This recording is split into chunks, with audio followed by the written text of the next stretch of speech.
to see so many of you here.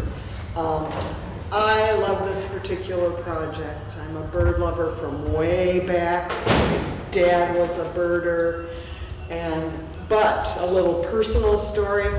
When I started monitoring nest box, I really knew nothing.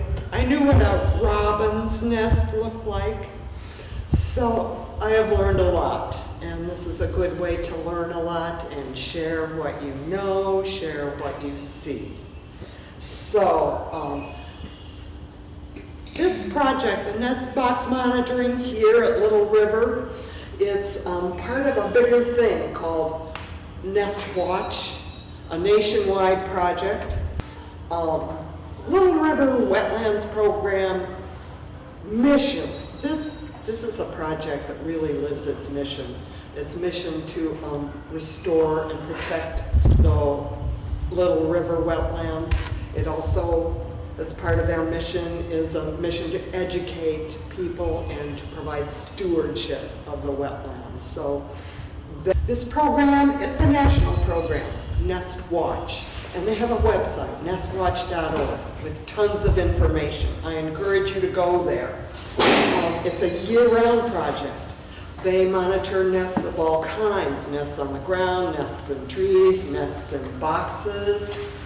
This is citizen science, or I think now it's more commonly known as community science, and it's a way that regular people like us can add to the sources of information. So we need to learn the protocol. There's a way to do it. We need to find the nests, which isn't too hard here, record our data, the findings, and make a submission of those data. So the purpose of the project is to track information about the reproductive biology of birds. When the nesting occurs, how many eggs actually hatch, how many hatchlings actually survive. So that's the immediate purpose. There are lots of questions around this. What things affect breeding? And does our monitoring even impact nesting success? Can we use that data to track changes in the environment? What factors limit breeding success in the urban world? And can we modify our backyards to encourage more nesting? So all of these things and probably more are questions that the Cornell researchers and actually any biologist can use their data. That questions that those people are asking. So last year, we had a pretty good year after kind of a bad year. Successful broods, and we have a low bar for that because frankly it's hard to tell, and you'll find that out as you monitor. It's hard to tell how many birds leave the nest and how long they live. That's a whole other project. But we have 3 successful bluebird nests, 4 wren nests, tree swallows are big here, 6 of them, and we have a tufted titmouse. All these birds are cavity nesters, which means they nest in tree holes, nest boxes, any kind of shelter. So, very important for your monitoring is to obey the rules. We don't want any of this nonsense. And what are the rules?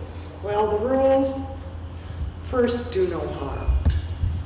We don't want our monitor to impact or to negatively impact the nesting process. So Cornell has a code of conduct, and you can find it online. Also, if you are using the Nest Watch app to record your data, you get a heads up right away the first time you sign in. How to do it, what not to do, and what to do. So yes, we don't want any accidental harms to the process.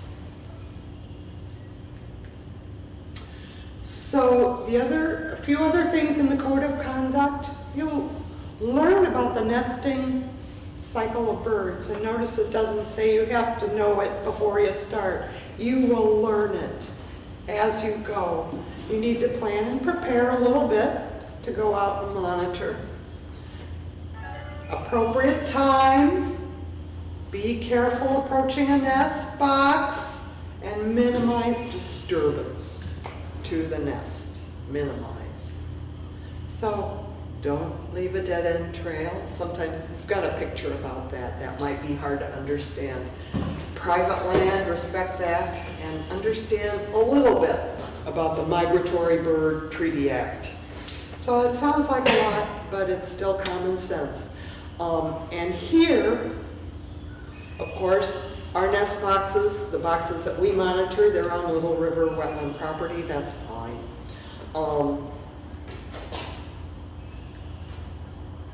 Dead-end trail, don't deliberately or do anything that might lead a predator to the nest. Now, I'm kind of on the fence about this. I think if there's a nest box sticking up there, predators know where it is. But if at all possible, don't leave a dead-end trail. Try to go out a different way than you came in to see the nest box. This one, the MBTA, federal law, and it protects migratory birds. It's actually kind of old. 1918, it is still in effect, believe it or not. And there have been changes to it, and truthfully, I can't tell you what they are. But two things to know, it lists birds that are protected. Birds that you may not take their nests, their eggs, their feathers, but it also marks those that are invasives and birds, species that you can interfere with, such as house sparrows and starlings.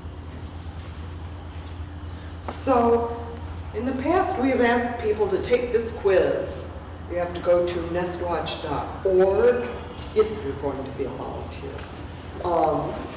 and take the quiz and get certified. Now, I think it's a good idea to go and see it. You can take your time with it. You can do it whenever you want. We're encouraging people to use the NestWatch app, and that really lays out all of the code of conduct for you. So what happens in a breeding season? You got a nest site. Whoa, you got a nest site. This is where I need the pointer. I'm not going to mess with that. A nest site, a nest of any kind. The nesting season is long, and actually our monitoring season is kind of long too. So this is a hypothetical scenario. The nest box, one nest. First one in the nest box might be a bluebird. They start pretty early, and volunteers making visits, checking, recording data, and voila, there's success. Some hatchlings, nestlings fledged. So the nest is empty. What might happen next is a tree swallow moves in, maybe. For a second attempt, tree swallows generally nest a little bit later. And let's see, they had some success. And so they have success, the nest is empty. Another bluebird, or maybe even the same bluebird, moves in and has eggs, and was it successful? Failed. Failed, and it could fail for any number of reasons. So you will see, it would be possible to see nothing happen in a certain nest box. It would be possible to see multiple attempts. So the nest site, so some definitions, that's what we're into now. Nest site, that's the location of a nest. It could be a cup in a tree, a nest box, or nest structure, such as an eagle nest. That's really a structure. All our nests are in boxes. And there's something special to me about the boxes. You know, we as humans have messed with our habitat and the birds' habitat. So there aren't so many trees or fence posts or places that cavity nesters can nest in. But our nest boxes here, I feel like they're one way that we can repair that harm that we have done. So another piece of terminology, a nesting attempt. It's generally a multi-day affair by a pair to produce young. And, you know, there's the nest building, there's the egg laying, there's the egg hatching. So that's an attempt. And it goes from, you know, actually making the nest till the end point when the nest is empty or something negative happens. So some of the endpoints, well, this is number one, that's the one we want to see. All young birds leave and fledge. We do have problems with predators from time to time. Eggs fail to hatch for a number of reasons, Or a nest could be taken over by another species. House sparrows are very, very bad about that, or I should say they're good at it. Wrens tend to do this too. And whenever in your data collection a nest attempt has reached an endpoint, we want you to record what you know about it.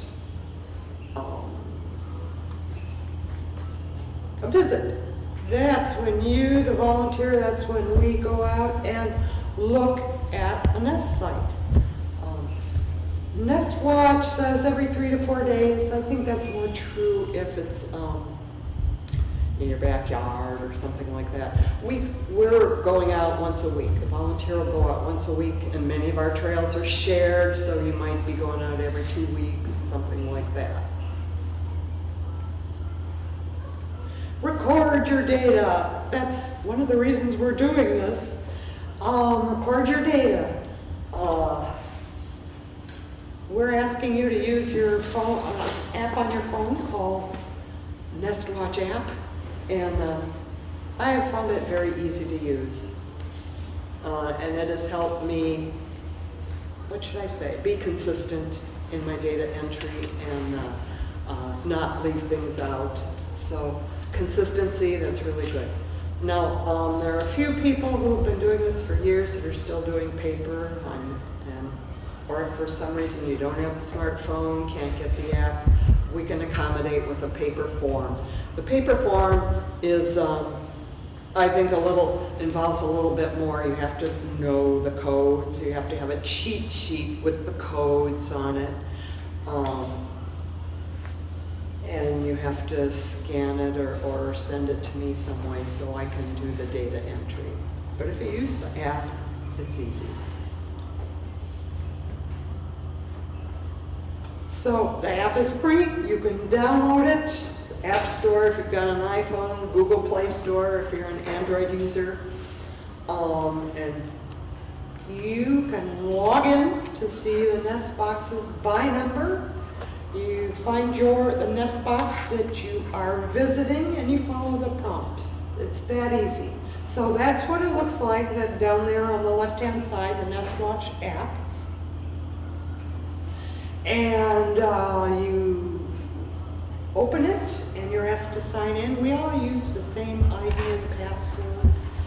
And you know, when you become a monitor, I'll be sending that out just so you know.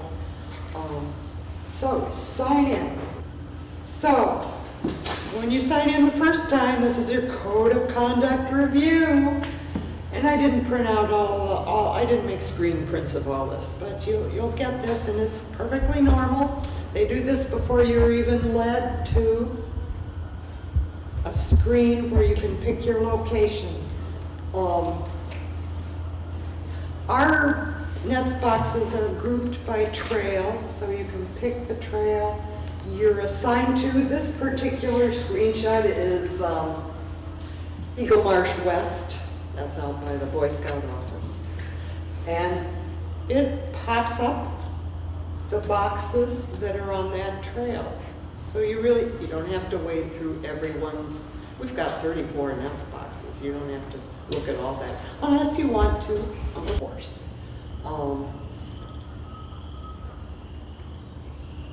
Here's a sample of the data entry. If there are eggs, you'll get, even before you get to this point, you'll get a screen that says, are there any eggs at all? And if you say no, this whole piece is skipped. So it can be kind of quick, because early on or in between nesting attempts, there might be nothing going on. And there are opportunities to enter more data as it becomes available. And you can add photos too. Not necessary, it's totally optional. Zero means a lot. Zero is not the same as blank. This issue, I think, comes up if you're using the paper forms. And if you're going to be using a paper form, I'll help you with that. You'll get some extra tutoring and a form. But unknown means you can't tell. You can't tell. Blank means nothing. And zero, yeah. Blank means you didn't even do it, really. So there's zero. If you look in the box and you see no eggs, it's zero. If you look in the box and you really can't see clearly, that's unknown. Or you see a couple eggs, but you know there are more in there, that's unknown. That's you.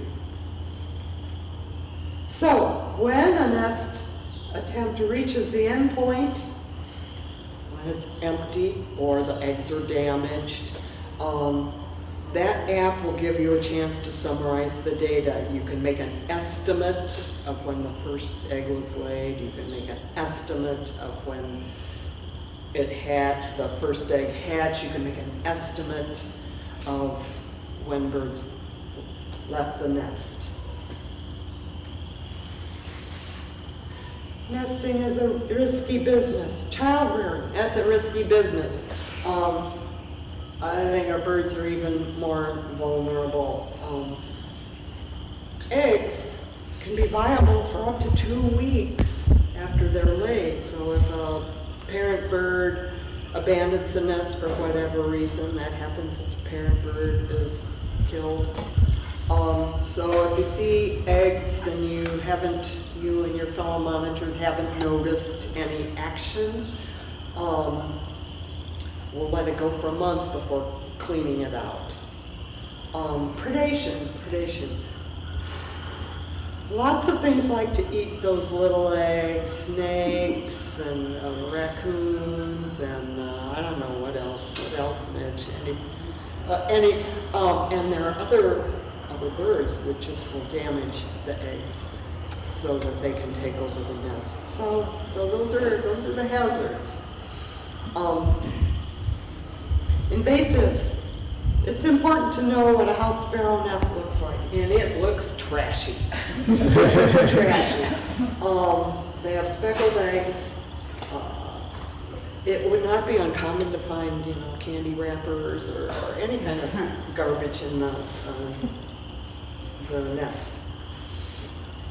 Bluebirds.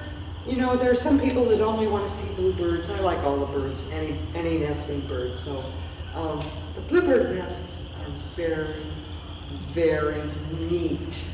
But I have to say, the house sparrow nest and the bluebird nest, they look almost the same when they're in the first stages of building. But the bluebirds don't build it up to the top, and everything is in order, and it's beautiful little blue eggs. We get a lot of tree swallows, and that was a bird I'd never seen before I started this. They're gorgeous. They have iridescent feathers, and they feather their nest. The bottom it's a little rougher material on the bottom, rougher than, say, a bluebird, but then the parents pick up feathers and add them to their nest. So sometimes it's hard to see in tree swallow nest. You might need a unknown. You might need to mark unknown. House wrens, they are one of our nesters too. They usually have a lot of eggs, and they use twigs. And why would you put your little infant babies on sticks? But they do that. And they build their nest right up to the top, and then they make a little cavity in the back. So if you're monitoring a box with wrens, it might be hard to get an exact count. They make it hard. So we've got 5 different routes at the moment, and if we get a lot of volunteers, well, I should keep this under my hand. I'll just blurt it out. Maybe we can look at getting another route. Just blurt. West, east. I shouldn't call it east anymore. It's really central. It's the Barn Road and the trails behind it. The mitigation site, there's woods, Trail 10. That's a very wren-friendly environment. And Arrowhead. There are boxes at Arrowhead too. So you got to plan your visit, meaning go at the right time of day. Don't go at the crack of dawn. Don't go at sunset. That's when the birds are settling down or getting up. We don't want you to disturb them then. Don't go out in a rainstorm or even a windstorm. I'd say if the weather is such that you don't want to be out, don't go out. It's that simple. Use tools. You'll need a screwdriver, a Phillips screwdriver. There are a few other things that you might want to use, and we'll show you that.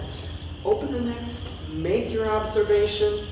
The Code of Conduct says just use 1 minute to make your observation. Try not to spend more time than that, and usually that's plenty of time. Use the data sheet or the app. Please use the app.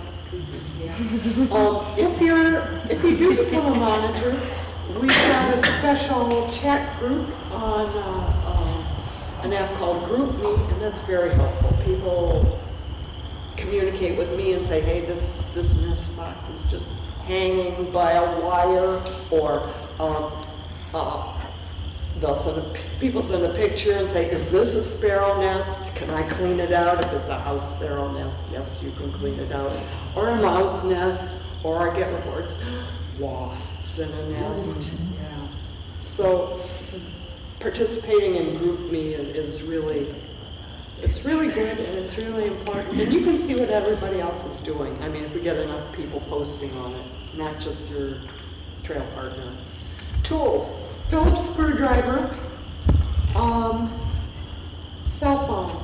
If you're a paper person, you might need a clipboard and a pencil.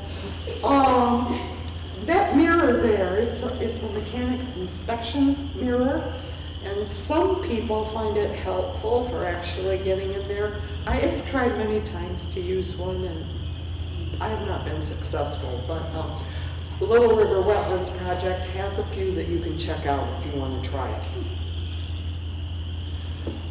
Opening the nest box. Most of our nest boxes open on the side flips up. There are a few that are top opening, and I think there's one that is front opening.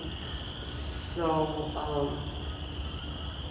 if you need help with that on your route, let me know. I think it's usually pretty easy to tell. Usually use the app. And hazards, let's talk about hazards. Wasps are a hazard. If you have wasps, or if you see wasps in the box, I'd say just leave it. You can spray them with a soapy water solution, and that will plug their little breathing apparatus. But you don't want to do that if it's warm and they appear really active. Let me know or let Charles know, and we can get out there. And the wasps can be pretty persistent. If you're really hardy, there are some people who fear nothing, midge, and will go after them. Sometimes it's easy. I mean, you see the start of a wasp nest and you can just knock it off. Mice. We have had problems with mouse infestations of the boxes, and I think you'll smell the mice before you even realize what's in the box. You can evict them, and if you don't feel comfortable doing that, I can do it. Brush. A lot of times, well, it's a long season, and brush grows up around the nest post, the box post, and you are at liberty to cut it down, stomp it down, or post on GroupMe and say this needs a little cleanup. Charles has promised. He's promised to get some help with this. We'll see. Sharing a trail, and you'll probably be sharing a trail.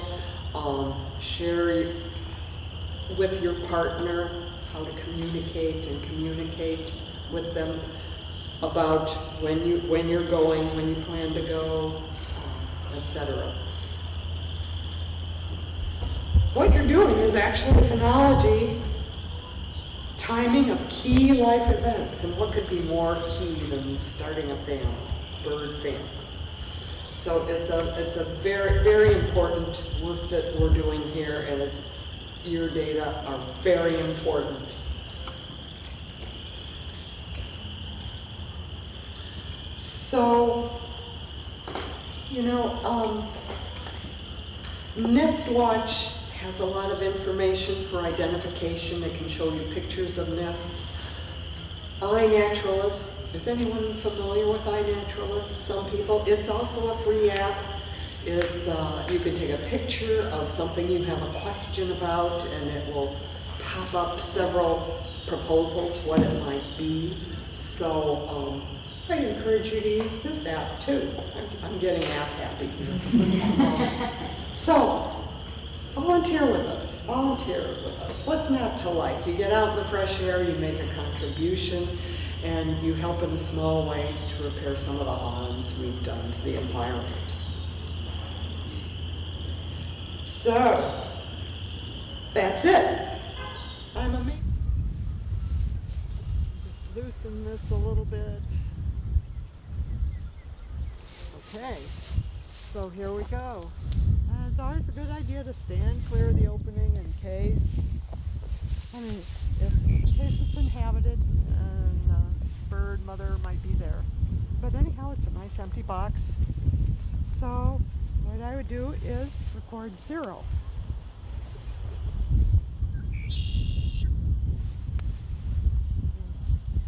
All the boxes are numbered. Most of them have a small metal plate with the number. It's kind of hard to read, but that's what we got. Some of them will have a painted number, a marker number on the side.